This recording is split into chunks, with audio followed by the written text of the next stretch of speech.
The first thing I want to say before this presentation is coming here that I'm a little bit of, again, out of the group because I'm not from the healthcare. I'm actually a technologist. So I'm from the technology background.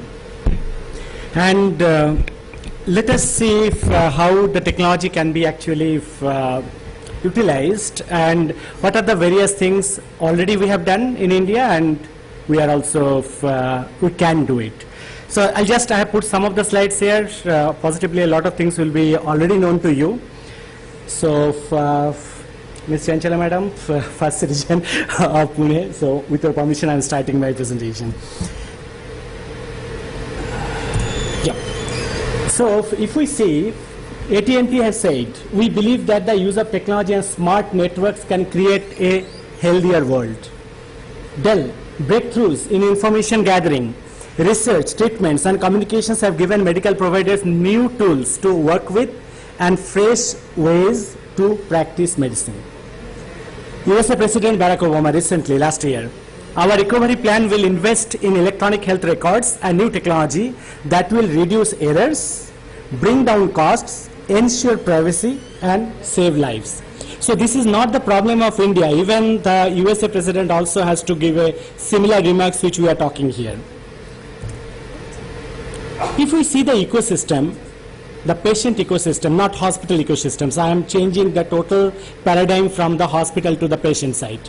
If you see the patient ecosystem, the first thing which is in the top, which I have written, is agreeing care plan with patient. Do we do it? See, patient is the important thing here, not the hospital or doctors or the support staff. So always before doing anything on the patient, we should have an agreement with the patient. We should explain to the patient that this is what is your problem and this is what we are going to do. So that is the first thing, and the rest of the things will come from that point of view, that these are the treatments, these are the procedures we have to do on the patient, and then how to take it forward, and then take the rest of the things. Next, now patient has come, we have planned, we have got some agreed plan. We need the background of the patient. How we depend on the background, we ask the patient a number of questions, we get the answer. I am telling my own experience. My mother is sulfur allergic. She broke her knee, went to the hospital. Doctor asked a number of questions. She has given all the answers except saying that she is allergic to sulfur. And the first thing doctor has given is the sulfur injection. And you can understand after that what happened. Next 3 days, knee was a secondary problem. The primary problem was something else. I'm happy that anyhow she recovered from that, and it was a serious problem. So can we get that information somehow? A technology is available which we are proposing also from National Institute for Smart Government. We have already given a proposal to Ministry of Health in Government of India that is it possible that on a biometric, like on a thumb impression, can we get some of the critical care information about the patient, even if the patient is unconscious?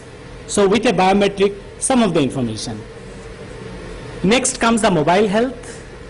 Is it possible that doctor can be somewhere else, the other people, experts can be somewhere else, and can communication be there through the mobile technologies or the communication technologies? Readiness of the hospital staff and telehealth, again the same thing, and the last thing is the patient experience. What is her experience after a particular process has been done? Technology can help us positively. There are so many technologies available. First is EMR. Already Palash has presented that, Archana has presented that on EMR, electronic medical record, how it can help. Telemedicine already has been presented. Mobile health, medical imaging, all these things are presented. I'm not going into details. Integrated health portal. This is one area where actually Government of India has taken an initiative, and there is the that health portal, that project is in a full swing now. Same thing is also required for the standardization of the portal and standardization of all this process. Even that is also going on in the health initiative in the Government of India. So there is a different group is working on that. So that is another important thing. We have seen telehealth. we have seen telemedicine, various centers are there, but these are all human operated centers. Is it possible to create some kiosks where all those technologies will be available? You can just sit there and put those bands, and automatically the data will be captured, and you will be automatically connected to a doctor in some hospital. Wearable technologies, I think it has become a very fad now with the jogging people. They put something on a wrist and find out how much calorie they have burnt. There are a lot of wearable technological devices available nowadays, which gives, other than that, also a lot of good information, important information, and real-time location information.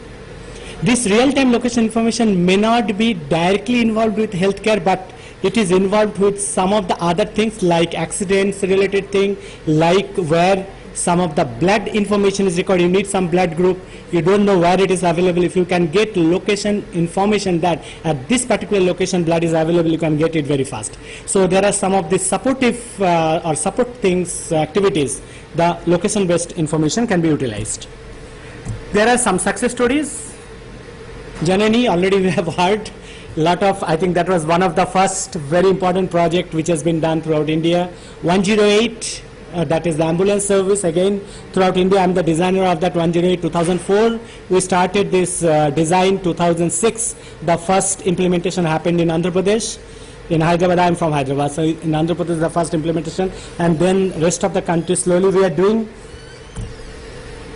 Low cost testing facilities, a number of low-cost testing facilities, even the home testing facilities is available nowadays. We can utilize them. Availability of the medicines at various places. Why I have put it as a technology here, the reason is that during our study in 4 states, that is Andhra Pradesh, Assam, Haryana and Odisha, we found that in a lot of places, primary health centers mainly, primarily, where the medicines are not available, whereas some of the other places the same medicine is available and it is not being used and the expiry date is getting over. So is it possible to use technology to find out where the medicine is available, number one. Number two is that when it is getting over. So create some requirement using some automated indenting facility. And at the same time, where it is available, can you get it very fast? So the medicines, we have again done a project for Andhra Pradesh, we have implemented there. Telemedicine, we have already discussed about it. And this is another point which I want to mention is the collection of data at source. And again, technology is very important here.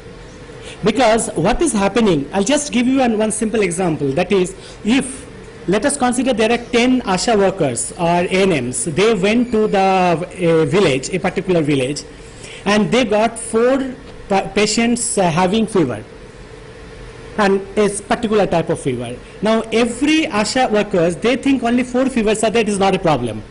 So they give the record to the primary health center. When they give the record, only next day or sometimes they go for 2-3 days, and after coming back they give the report there. Primary health center collects the report and then send it to some of the nearest the district, and there only we get we collect the information, we find out that there are 40 cases of fever is there. In one village, 40 cases of fever at the same time means something is wrong. But if we use technology and that ASHA workers can just put that diagnosis as an SMS to a centralized location. Again, we have already implemented it in Andhra Pradesh and some of the other places. Automatically system can generate that there is a problem, please send a team, get the collection, collect the blood from them and do the testing in next 2-3 hours or 4 hours. You may get a malaria very fast, within 6 hours, in place of after 4 days. So collection of data at source. So these are the areas, we have done a lot of other areas that are just telling some of them. And again, I'm just adding to him that the government is doing a lot of things. It's not true that government is not doing. Coming to that innovation, so what are the innovative ideas we can use? So first thing is that what do patient wants? So this is a discussion throughout the day we are listening. Patients want to be treated as a person, not as a number. In most of the hospitals it's as a number. They go and get a registration ID and everything happens on registration ID. They even don't accept the operation theatre. They don't ask the name. So is it possible to create a human environment in the hospital so that the patient feels at ease? So that is the main thing. So there is a paradigm change we are looking for. We need automated workflow, we need patient-centric solutions, evidence-based medicine. It is now available. There are various procedures, various your databases are available where evidence-based medicine is possible. Standards, India has already made a standard to movements. And portal is also there, and the information decision. At the same time, with the technology, we also need some the process reengineering. So some of the processes has to be changed, like the how the workflows can be changed. We have to create an efficient workflow. We are collecting data, how accurate the data is, so check the data accuracy, do the analysis on the data, and find out whether what we are doing is correct or not, and also the decision supports. So we have to create a standardized data easily available, automated workflows, use of analysis tools, and evidence-based medicine. Two more slides. So one is that what are the various new technologies available other places which we can bring. 3D printed biological materials. Now everywhere we are talking about 3D printers. 3D printers is used in every domain. Why not in healthcare domain? So can we create some skin, develop some skins for the burn victims, develop some embryonic stem cells or something using the 3D printers? Then digestive pills are available nowadays. That pills actually you can just swallow it. It remains in your body for 3-4 days or a week till it gets digested and automatically flushed out from your body.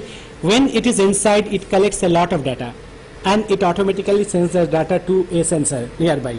And then very important, hybrid operating room.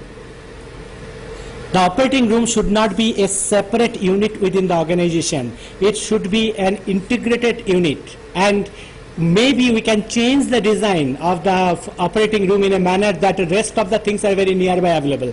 Again, I can give one of my personal experience. I was entered in the operating theater OT for some operation purpose, and they asked a number of questions, and the last question, one of the question was that, have you taken any water? I said yes. When? I said 10 minutes before, just before coming in.